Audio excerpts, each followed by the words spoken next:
تعالى إلهي إنسانك liibaantiisa iyo sacaadadiisa wuxuu ku xidhay iimaan iyo camal saalix.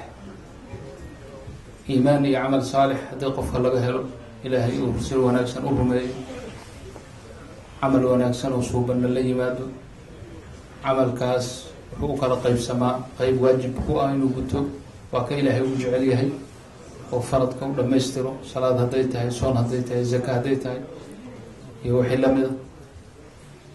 waxaa jira camalka saalix ah oo fara badan oo aan waajib qofka ku ahayn, laakiin inuu korursado ay u wanaagsan tahay oo rabbigii uu ku raali noqonayo, ilaahayna ku jeclaanayo. hadda maalan inuuna ku daysanin salaada faradka uun ee uu korursado farabadiyo oo sunanka salaadaha ka horeeya rawaatibta la yidhaah oo la yimaado.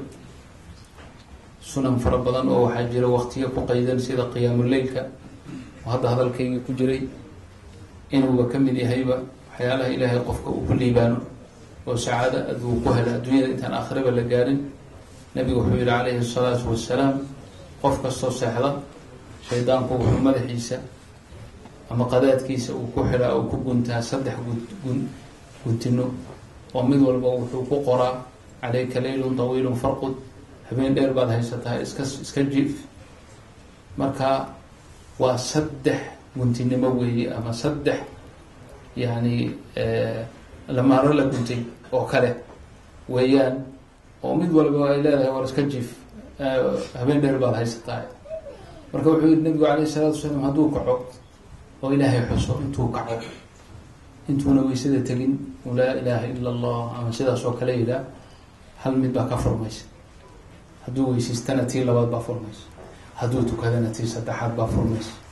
marka ninkaasi wuxuu waa beristaa buu yihi, isagoo saciid ah oo naftiisu aada u wanaagsan tahay oo nashiid ah, nashaad badan leh oo firfircooni iyo ay ku jirto, garanaysa. laakiin hadduu yeeli waayo buu yihi sidaa oo uu iska seexdo, wuxuu waa beristaa buu yihi isagoo naftiisu khabiif tahay, naf xun oo qalbigiisu ka iib yahay oo kaslaan oo caajis ah buu soo kacay. hadda ma u fiirsateen? marka ayiba nafsi nashiitan sacaada loo jeedaa. ma maqashay nebigu inuu wax hadda uu ku xiray ma jirto, inuu lacag haysto, inuusan lacag haysanin, inuu basaboor haysto, inuusan haysanin, inuu yurub joogo, inuu africa joogo, lama kala sheego. meel kastaba ha joogo, wuxuu doono ha haysto, haddii uu camalka uu la yimaado waa qiyaamuleylha. dad baa u haysta in salaada subax loo jeedo. salaada subax iyada maba laga hadlaba, waaba arrin go-aanaba wey. waxaa laga hadlayo lagu kala tegayo ee lagu baratamayo waa qiyaamuleylka wey. dad baa ilaahay waafajiyo on kaba tegi weligoodba, kuwaas waa liibaaneen, adduunkay ku liibaaneen, aakhira intaan la gaarin.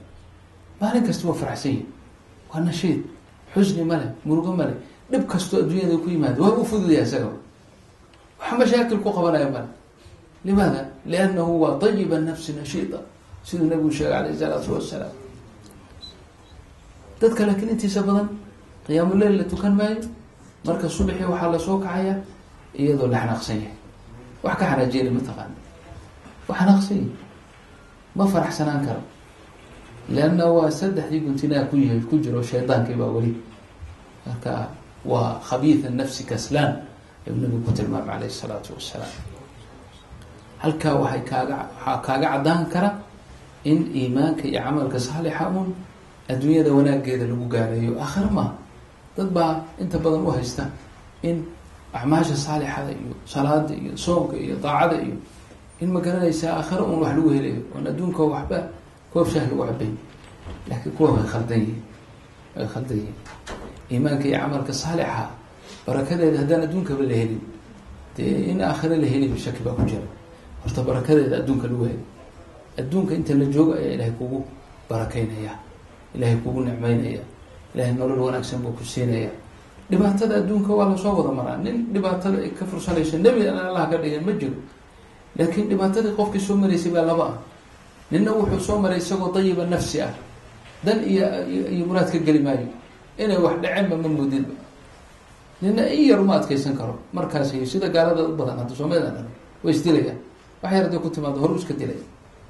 nin baa waxaa la yidhi aada maalqabeen bilyardaar buu ahaa oo maraykanka jooga ku yaroo dhalay 2 wiil buu lahaa unbaa dhakhtarku geeyey intuu yar bukooda waxaa laga yidhi waa kansar baa ku dhacayo yarkani wax yar kadib wuu dhimanaya ma saas ahaa wuxuu soo qaatay qori buu soo qaatay gurigu yimid saddexdii isagii labadii kii isaga iyo wiilkii kale iyo hooyadood buu horta dilay kow isna markaasuu isdilay waraaqeedna uu ka tago wuxuu yidhi ma adkaysan karo yani yarkayga oo jirjiran oo kansar ku dhacay oo dhimanay ma marka inaan iskaarijina ka fiicnaata waa saasba hadda ninkaasi maal adduunka kama maqnayn baa lagu leeyahay milyaardeer buu ahaa laakiin maalkiisi muxuu u taray waxba uma tarin in yaro masaa'ib yaro adduunka hadday soo barto yaa waa khalaas laakiin muuminka muslimka ah cajiib yani wax kaste wadaad agteeda jooga